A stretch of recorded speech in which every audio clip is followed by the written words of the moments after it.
Assalamualaikum warahmatullahi wabarakatuh. Kita bertemu kembali pada kesempatan hari ini. Masih kita akan membahas materi biologi. Untuk hari ini kita akan membahas materi sistem gerak pada manusia.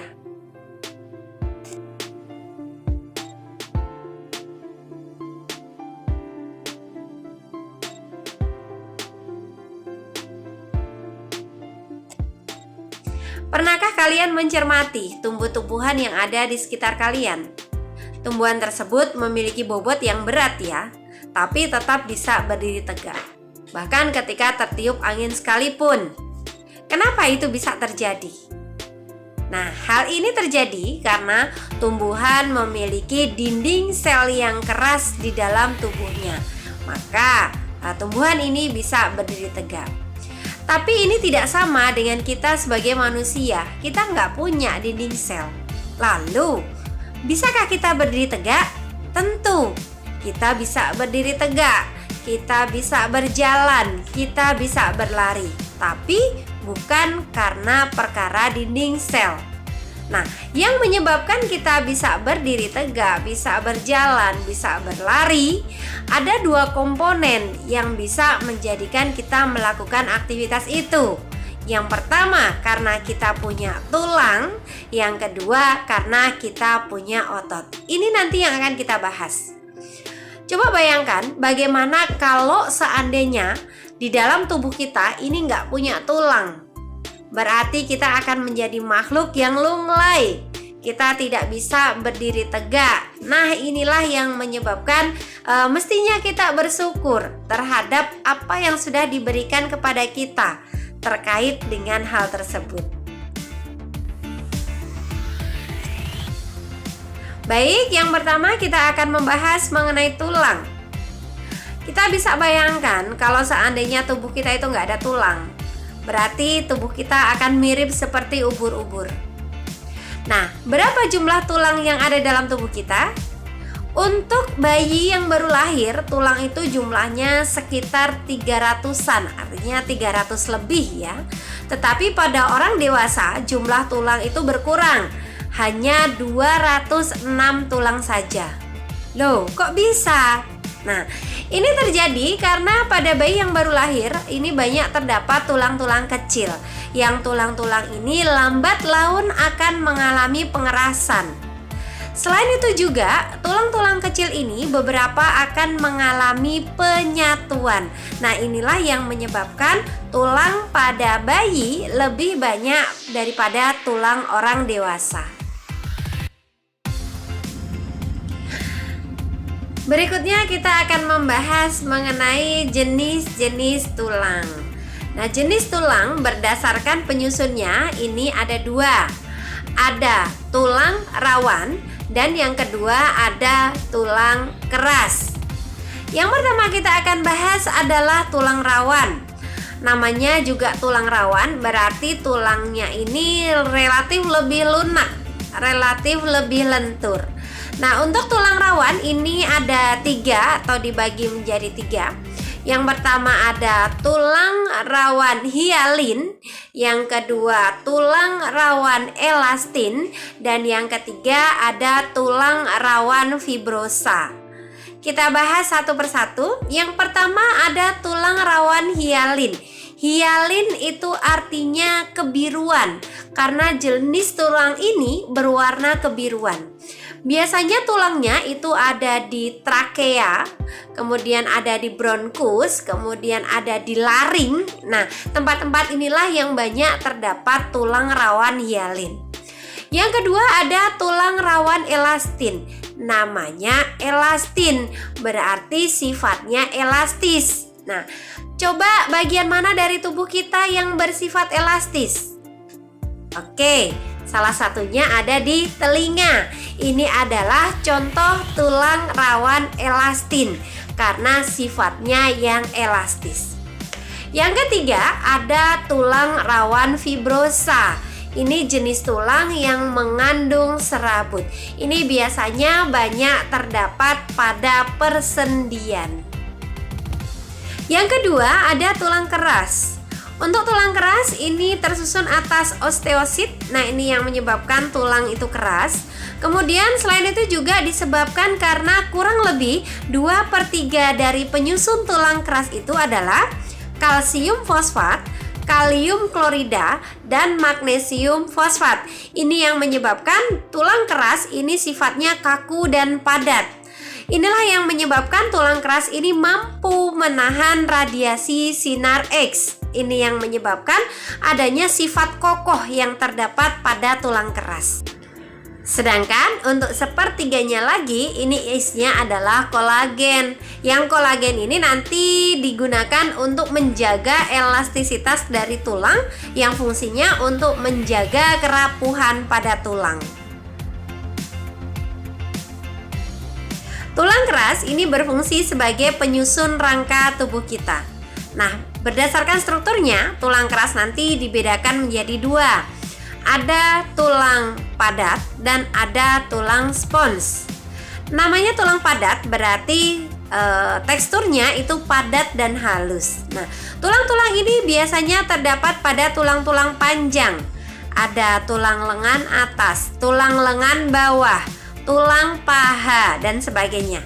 Nah, biasanya tulang-tulang ini memiliki sumsum. Ada sumsum merah dan ada sumsum kuning.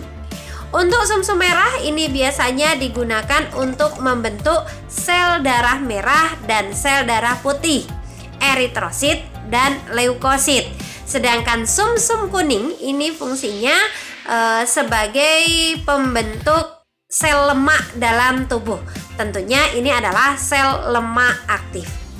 Yang kedua ada tulang spons. Namanya juga spons, berarti bentuknya seperti spons. Spons itu kan ada bulat-bulat ya di dalamnya ya, ada rongga-rongga.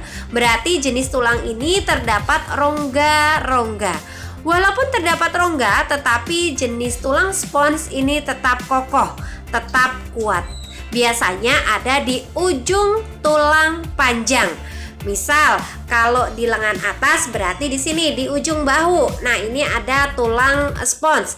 Kemudian kalau di tulang panjang di paha, misalnya ada di sambungan lutut. Nah, ini juga terdapat tulang spons. Yang ciri khasnya adalah adanya rongga di dalam tulang tersebut.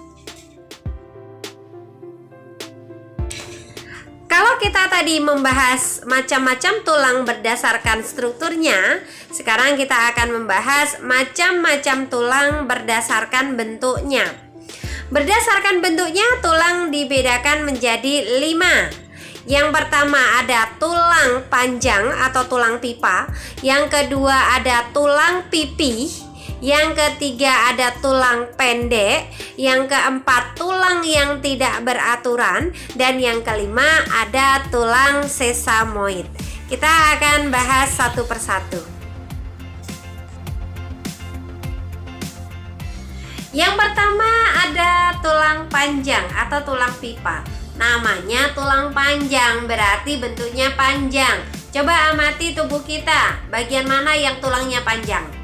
Oke, ada tulang lengan atas, kemudian lengan bawah, kemudian ada tulang paha, kemudian di kaki ada tulang kering dan tulang betis.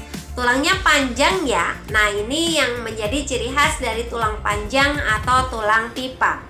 Yang kedua ada tulang pipih.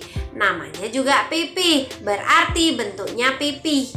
Tulang mana yang bentuknya pipih? Contohnya ada di tulang rusuk. Tulang rusuk itu bentuknya pipih. Yang ketiga ada tulang pendek. Namanya tulang pendek, berarti bentuknya pendek. Mana yang tulangnya pendek-pendek dalam tubuh kita? Oke, ada jari. Jari ini kalau diperhatikan ini kan banyak ruas-ruasnya ya. Kenapa? Karena terdiri dari tulang pendek. Yang keempat, ada tulang yang tidak beraturan. Di mana tulang yang tidak beraturan? Ini contohnya yang ada di sekitar wajah. Ini tulangnya tidak beraturan. Yang kelima ada tulang sesamoid. Ini yang berbentuk seperti biji wijen. Ini biasanya terdapat di tendon.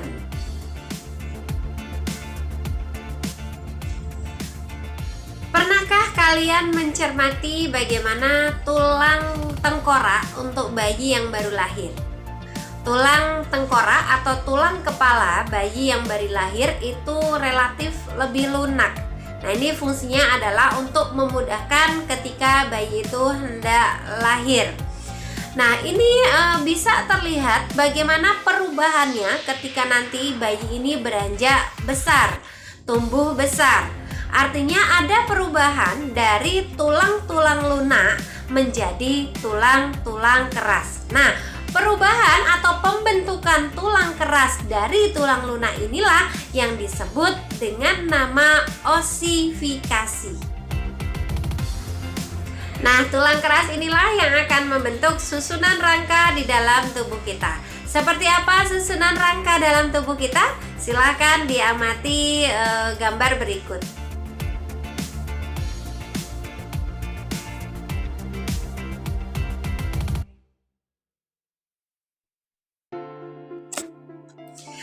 Tadi di awal sudah saya sampaikan bahwa jumlah tulang untuk orang dewasa itu kurang lebih berjumlah 206 keping tulang.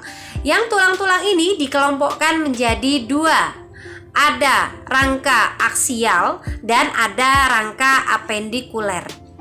Untuk rangka aksial ini adalah rangka yang menyusun tubuh kita di sumbu tubuh. Misalnya ada di tulang tengkorak, kemudian ada ruas tulang belakang, dan ada di tulang rusuk. Sedangkan untuk tulang apendikuler ini adalah tulang yang menggerakkan tubuh kita.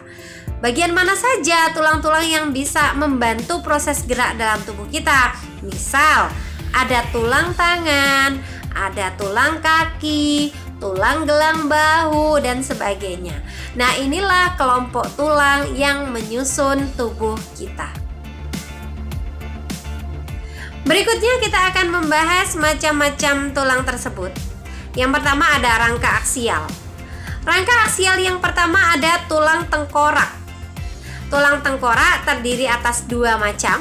Ada kranium di bagian atas, kemudian ada tulang wajah. Fungsinya apa? Fungsi tulang tengkorak adalah melindungi otak.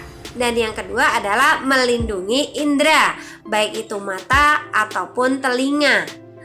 Nah, kemudian untuk kranium sendiri ini terdiri atas 8 keping tulang, di mana satu dengan yang lain ini saling berhubungan yang disebut dengan nama sutura.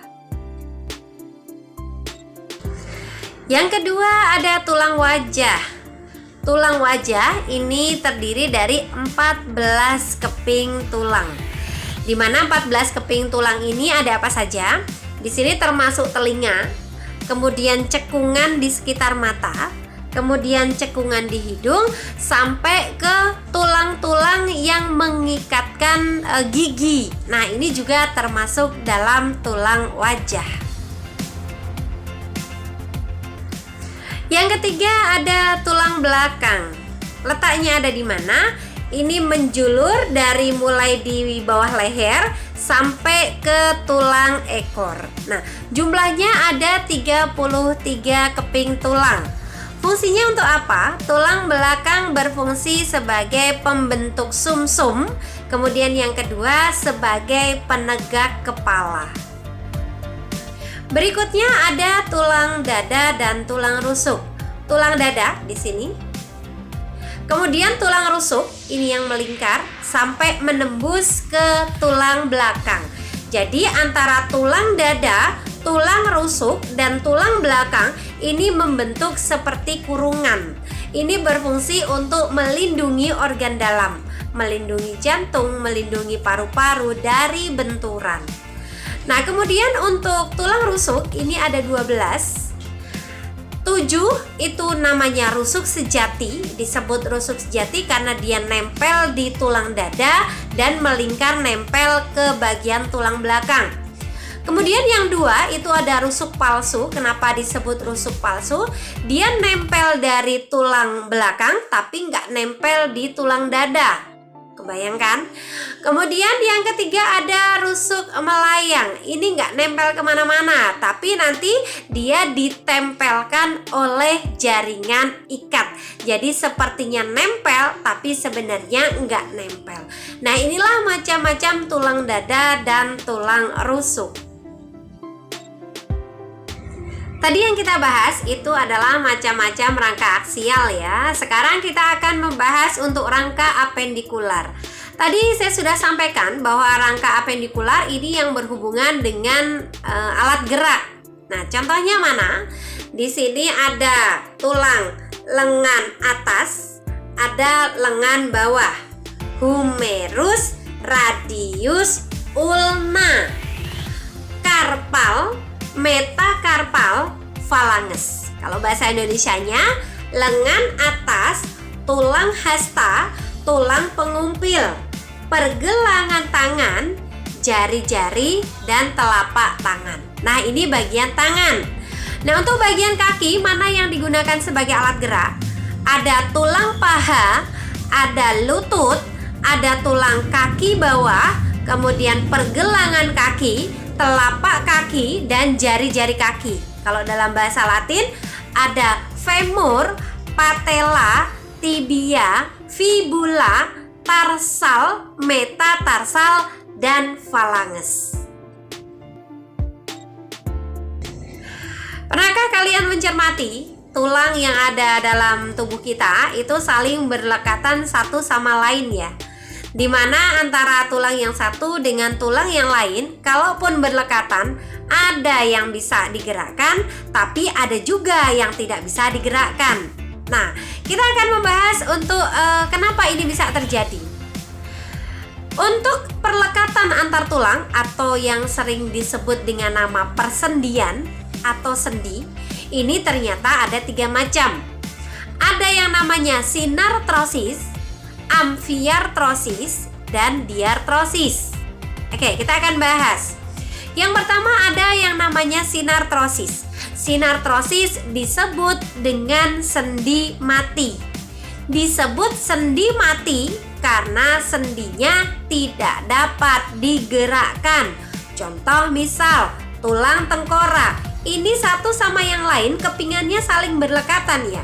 Tetapi sendi-sendi ini tidak bisa menggerakkan tulang. Kita tidak pernah melihat bahwa tulang tengkorak ini bisa bergerak. Makanya jenis tulang ini disebut dengan nama sinartrosis atau sendi mati. Yang kedua ada sendi amfiartrosis atau sendi kaku. Namanya sendi kaku berarti dia bisa melakukan gerakan dengan lintasan yang kaku. Karena apa? Karena dalam sendi ini banyak terdapat hialit. Contohnya mana? Contohnya adalah tulang belakang. Coba kalian sekali-kali berusaha membungkuk dan membungkuknya sampai si hidung menyentuh lutut. Bisa? Oke, bisa ya.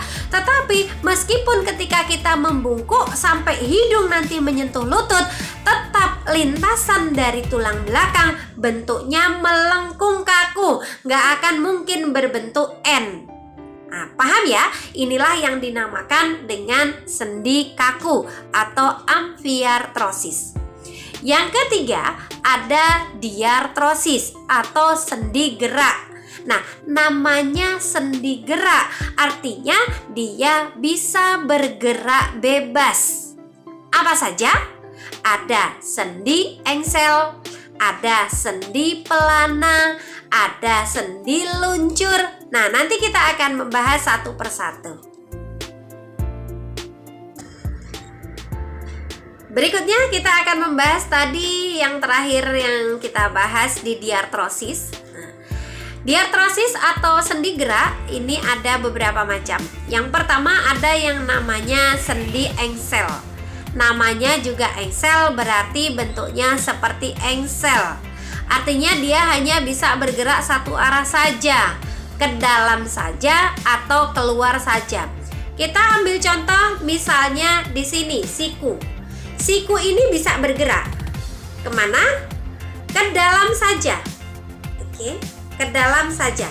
Tapi kalau dipaksa untuk bergerak sebaliknya, bisa atau tidak? yakin pasti akan patah. Nah, inilah ciri dari sendi engsel, hanya bisa bergerak satu arah saja. Yang kedua, ada sendi peluru. Namanya peluru, berarti berbentuknya seperti peluru. Bayanginnya bukan peluru pistol ya, tapi peluru pada tolak peluru. Orang kalau pegang peluru pada tolak peluru gimana? Begini ya, mencengkeram. Kemudian ada seperti peluru yang dipegang. Nah, ini ada di bahu kita. Di sini bentuknya seperti peluru. Yang ketiga, ada sendi luncur. Artinya dia bisa melakukan gerakan seperti meluncur. Nih contohnya di kepala tangan nih. Nah, ini ada gerakan seperti meluncur. Ini ada sendi luncur di sini. Kemudian ada sendi pelana, berarti bentuknya seperti pelana. Pelana kuda, dan ada orang seperti naik kuda. Nah, seperti ini bentuknya. Contohnya ada di mana? Contohnya ada di sini, pangkal ibu jari. Itulah macam-macam dari sendi diartrosis atau sendi gerak. Tambahan satu lagi, ada yang dinamakan sendi geser. Ada di mana? Begini. Mungkin beberapa orang itu suka melakukan aktivitas seperti ini. Oke. Dia menekan bagian jari-jarinya sampai bunyi ceklek, ceklek, ceklek gitu ya. Nah, tetapi ketika bunyi itu bukan berarti bahwa tulang-tulang itu patah, tetapi tulang itu sedang bergeser dan dia bisa kembali ke keadaan semula, bisa kembali ke tempat semula. Nah, karena tulang-tulang ini tadi bisa bergeser tapi nggak patah ya. Nah, inilah yang disebut tulang-tulang ini sebagai sendi geser.